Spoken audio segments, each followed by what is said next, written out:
Hi and welcome to episode number 1 of Rich Cliq. We have Kirtiman Sharma with us today, and he will be answering the questions related to your personal finance and wealth management, where you can build your asset, make more money, and better manage your finances.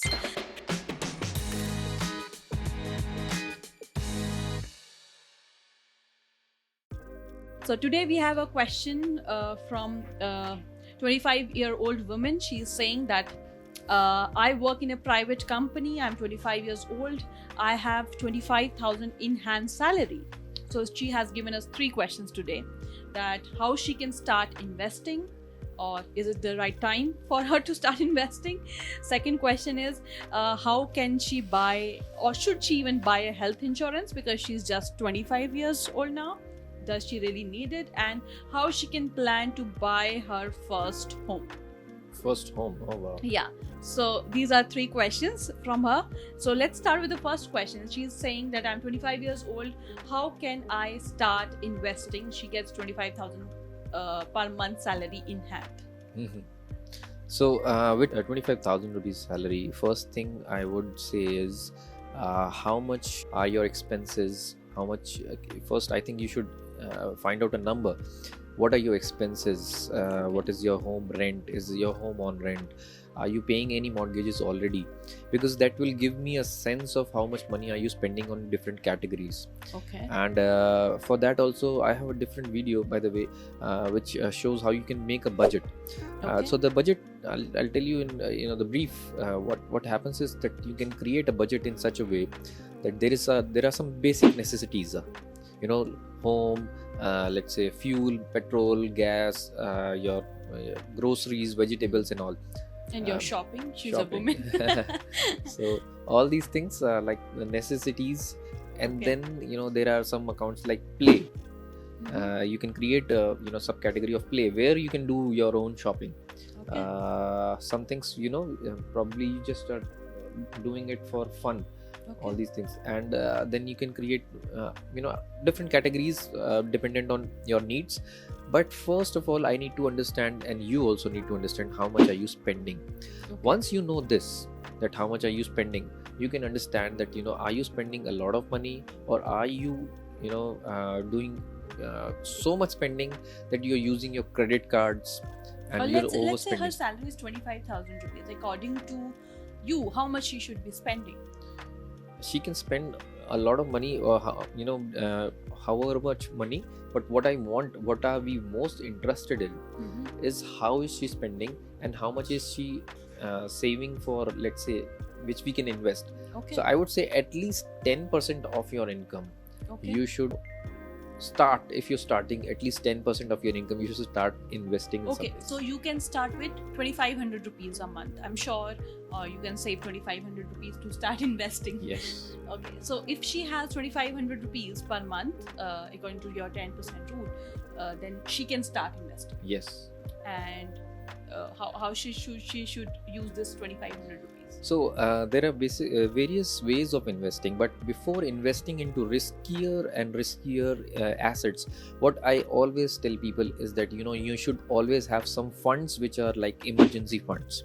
So that is also investment, a rainy day fund. So these 2,500 rupees, if you only have 2,500 rupees to put aside, then first you should create an emergency fund, and then if once the emergency fund is created, then you can start investing into riskier asset classes such as stocks or mutual funds, or any other thing which you like.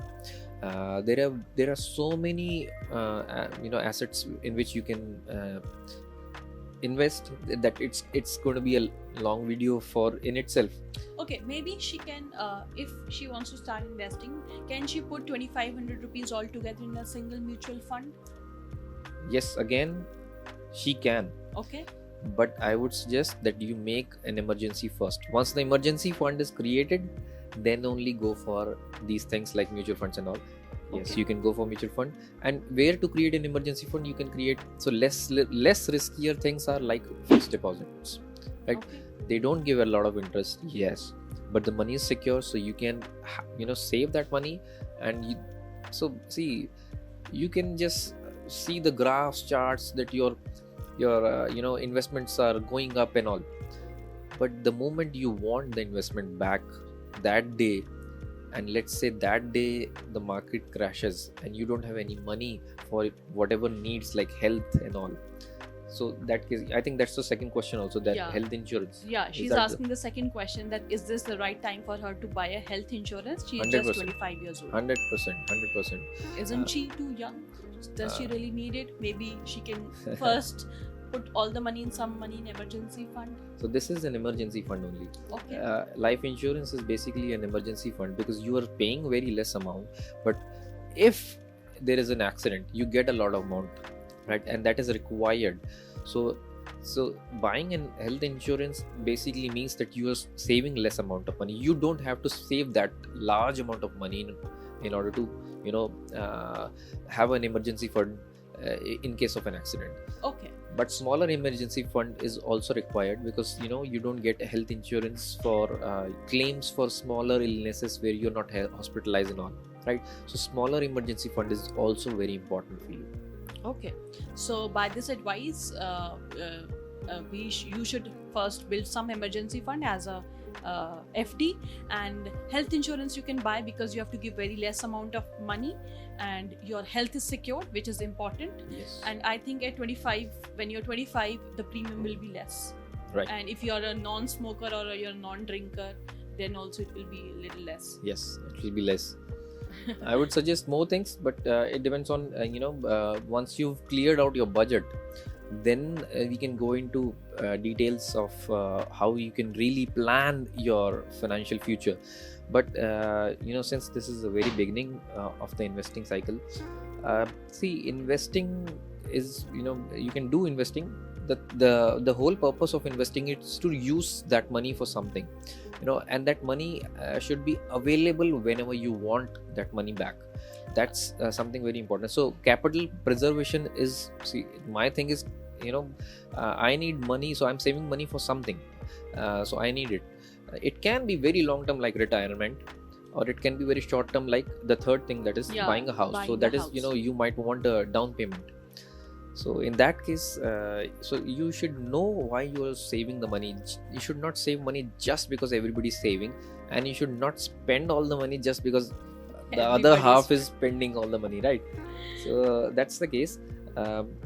Okay, she's saying she wants to plan to buy her first home. So let's say she's saving 2,500 rupees a month. So for that money preservation, where should she go if she wants to spend that money in making a down payment for the home?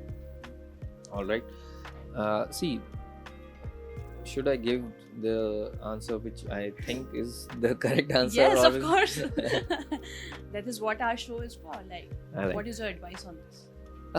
Okay, so the thing is, I would suggest, I don't know what's your risk appetite. I'm assuming it's very high because you are very young right now. So, risk appetite being high, if your investment horizon is long, that is, you want money after a very long period, you can go into a riskier asset, that is such as a stock market.